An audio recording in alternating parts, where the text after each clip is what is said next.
Hi, everyone. Welcome to this week's lesson on Lewis structures and specifically how you evaluate two Lewis structures that seem to be both correct for the same molecule. This is part one of a series of two videos on covalent molecules. Covalent molecules are often represented using Lewis structures in a two-dimensional format. In the next video, I'll be talking a little bit about how they actually appear in nature in 3 dimensions. So for 2 dimensions, you should have already seen a video that I did not make that was a really good explanation of how you construct a Lewis diagram in the first place.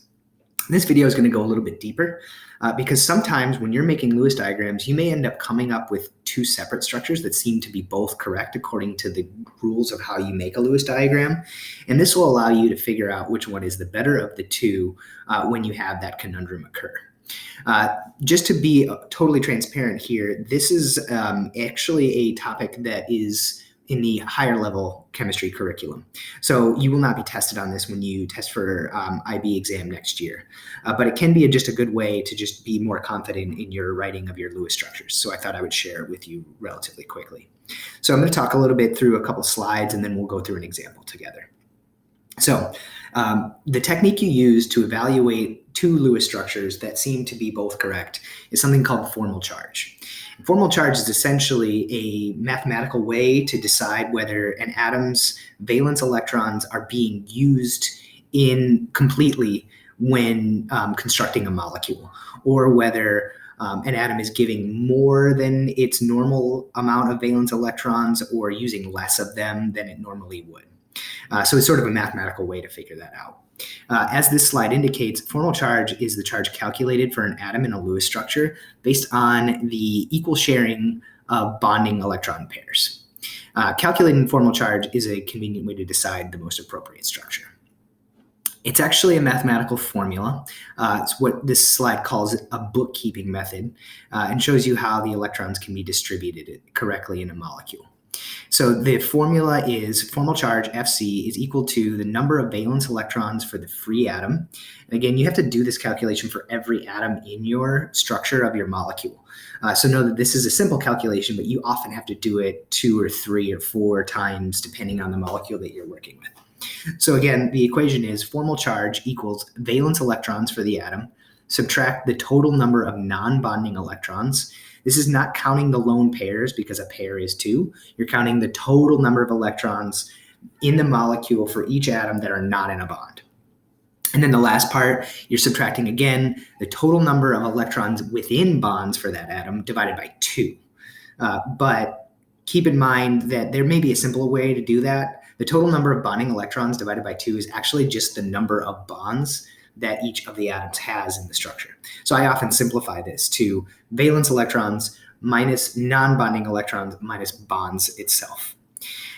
And once you've done that for all of the atoms, for all of the structures that you're evaluating, then there's a set of criteria that you use to decide which of the structures is the best. This list helps us to clarify.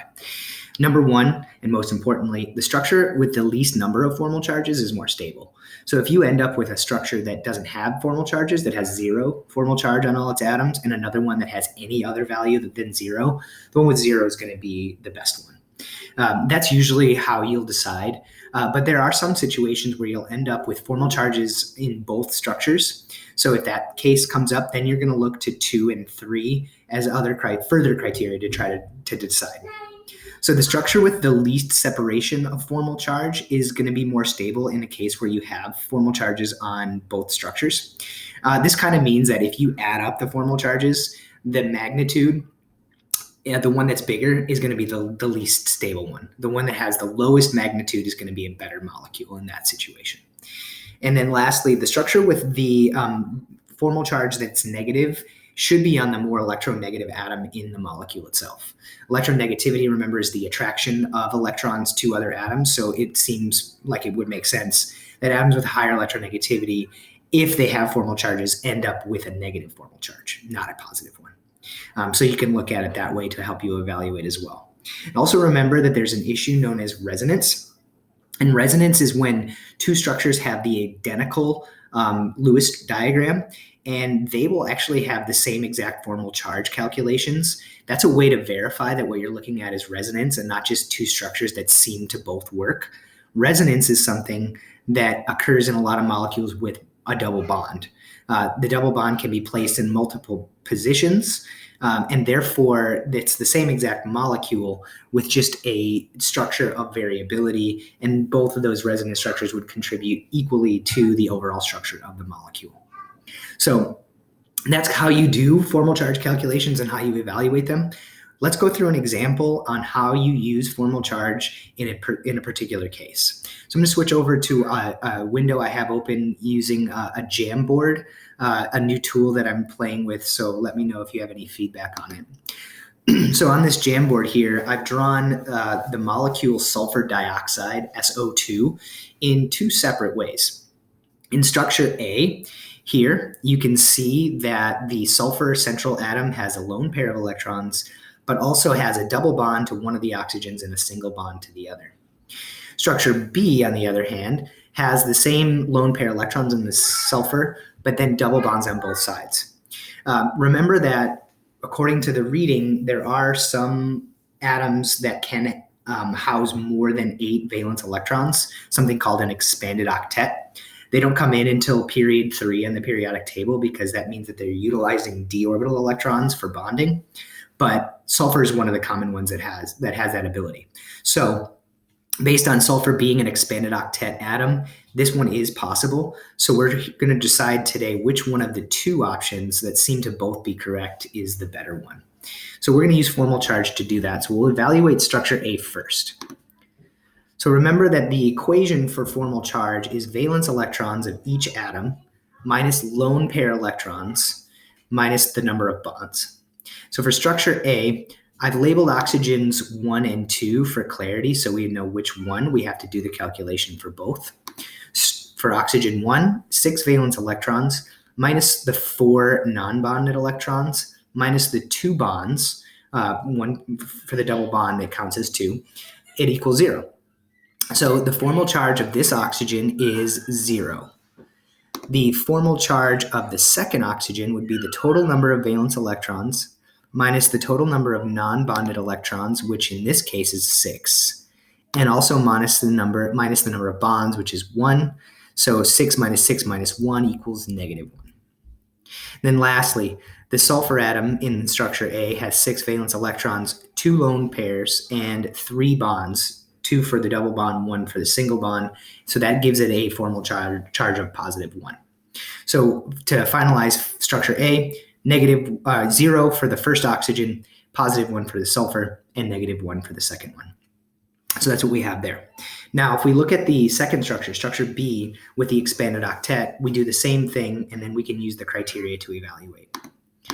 So again, the equation, valence electrons minus lone electrons minus number of bonds. Structure B, first oxygen, 6 valence minus 4 bonds minus 4 non-bonding electrons minus 2 bonds equals 0. We notice in structure B that the 2 oxygens are identical. They both have 2 lone pairs and 2 bonds, a double bond each. So the calculation for formal charge is going to be exactly the same for the 2 of them. So you can see that I've done them both here. 6 minus 4 minus 2 is 0 in both cases. For the sulfur in structure B, the 6 valence electrons minus the 2 non-bonding electrons, and then the 4 bonds, 2 for each of the double bonds, is also equal to 0. So in this structure, all formal charges are 0. So the criteria then, remember, is if there are formal charges at all, the one with no formal charges is going to be more stable. So in this case, structure B is more stable because all the formal charges add up to 0. Structure A is going to be the less stable of the two, even though it is a valid structure. And remember again, in SL, either one of those structures would be assumed to be correct. If you were taking the HL course, or if you wanted to have further knowledge of this, you would prefer structure B, remembering that it has an expanded octet, but it also is a more appropriate structure according to formal charge. Keep tuned for the next video where we start moving into 3-dimensional covalent structure and how to look at how the shape of a molecule decides its particular organization and structure. Thanks, everybody. Happy studying.